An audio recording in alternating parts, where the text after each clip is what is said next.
You are looking at England, and you are not allowed to touch it.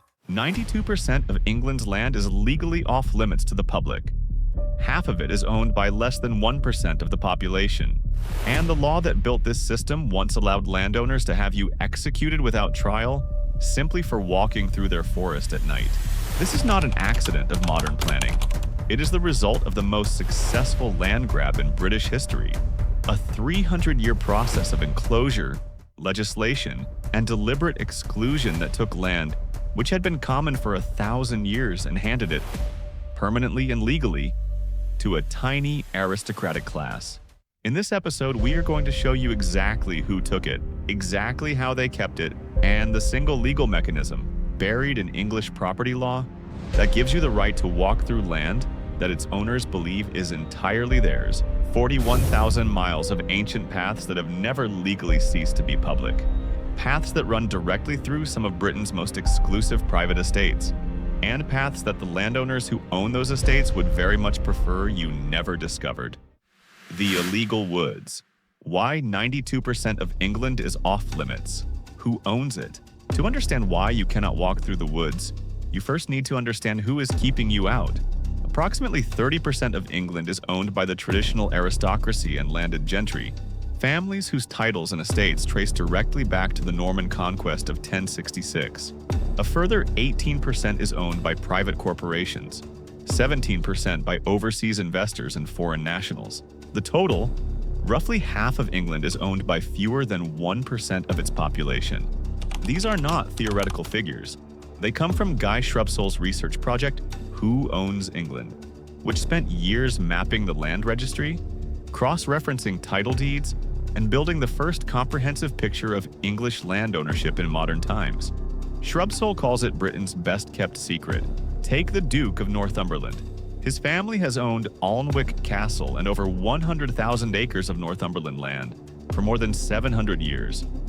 The estate is mapped, managed, fenced, and legally protected on every boundary. The public footpaths across it are clearly marked. The 99% of the land that has no footpath is equally clearly closed. What makes England different, fundamentally different, from almost every comparable European country is the legal starting point. In Sweden, Norway, and Finland, the law is called allemansrätten, the right of every man.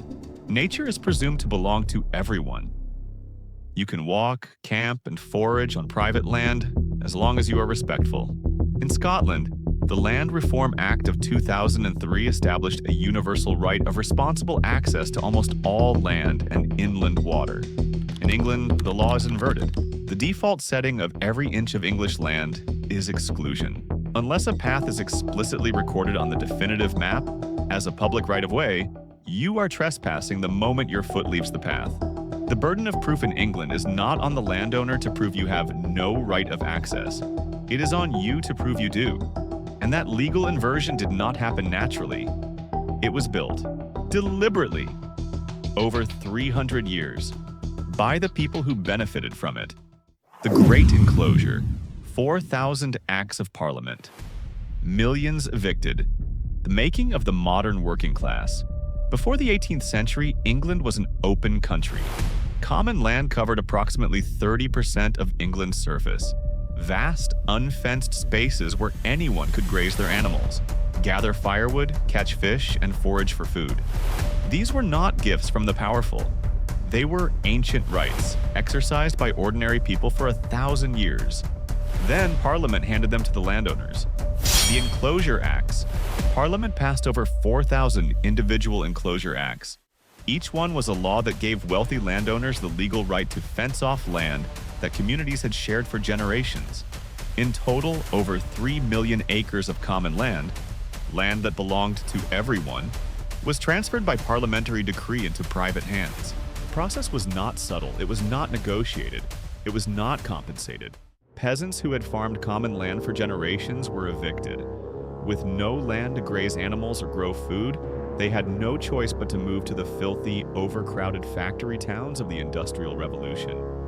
The Enclosure Acts did not just fence the land. They created the modern working class by eliminating the alternative.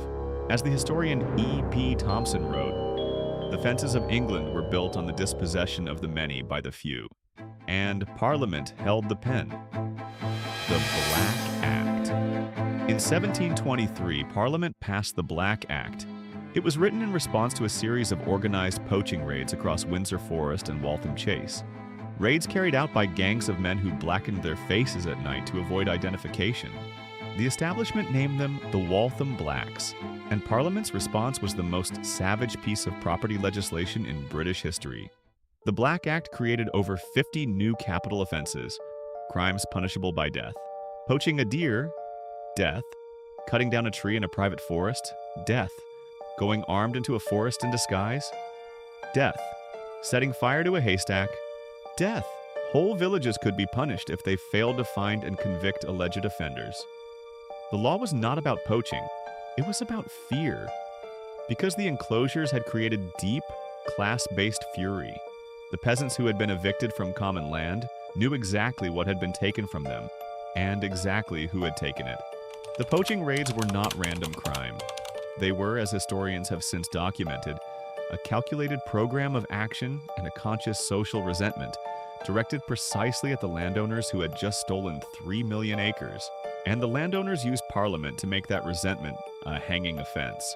The Black Act was eventually repealed in 1823. But the fences it protected and the psychological wall they built in the English public's relationship with the land have never been fully dismantled. The liquid walls. 97% of England's rivers, private, owned to the riverbed, defended by bailiffs. If 92% of England's land is off limits, the water is even worse. England has over 42,000 miles of rivers. The public has an undisputed right of navigation on precisely 3% of them. On the remaining 97%, landowners claim ownership of the riverbed itself, the literal soil under the water. And because they own the dirt beneath the current, they argue that swimming, kayaking, or paddling in the river above it constitutes trespass. Private angling clubs pay tens of thousands of pounds each season for exclusive fishing rights. They employ bailiffs to patrol the banks. In Scotland, right of access extends to all inland water. You can swim, kayak, and camp beside any river or loch in the country. Scotland enshrined that right in law in 2003. England has had 23 years to follow. It has not. The river is not private because it is a river. It is private because a law written by landowners, passed by a parliament dominated by landowners, and enforced by courts staffed with men educated alongside landowners, decided to make it so. The resistance. 1932, working-class walkers from Manchester. The Duke of Devonshire's men with clubs. And what happened next? People have been fighting this system for as long as it has existed. On the 24th of April 1932, hundreds of working-class walkers from Manchester and Sheffield gathered at the base of Kinder Scout. Today, a new generation is pushing further. The Right to Roam campaign, founded by Guy Shrubsole and Nick Hayes, has organized mass trespasses on private estates across England, including the Berkshire estate of Richard Benyon, who at the time held a ministerial brief that included access to nature. They are mapping forbidden land, pressuring Parliament, and documenting every barbed wire fence between the English public and the English countryside. They are also doing something more powerful. They are rediscovering the loophole. The land of England is not private because it always was. It is private because between 1760 and 1830, 4,000 Acts of Parliament made it so. Because in 1723, a group of landowners used Parliament to make resistance to that enclosure a hanging offense. Because in 1932, working-class walkers were sent to prison for stepping on a hill. And because in 2026, 92% of this island still belongs to people who make up less than 1% of its population. But underneath every fence, beneath every keep out sign, running through every private estate in England, there are paths that were walked before the estate existed, before the enclosure that created it, before the parliament that authorized it, and before the law that enforced it. Those paths are still there. Once a highway, always a highway. England's landowners did not build this country. They enclosed it. Next week on Blood and Sterling, we go from the land to the families who have held it longest. The 5 aristocratic dynasties that quietly own 500 acres of central London. The marriages that created them. The trusts that protect them. Subscribe. New episode every week.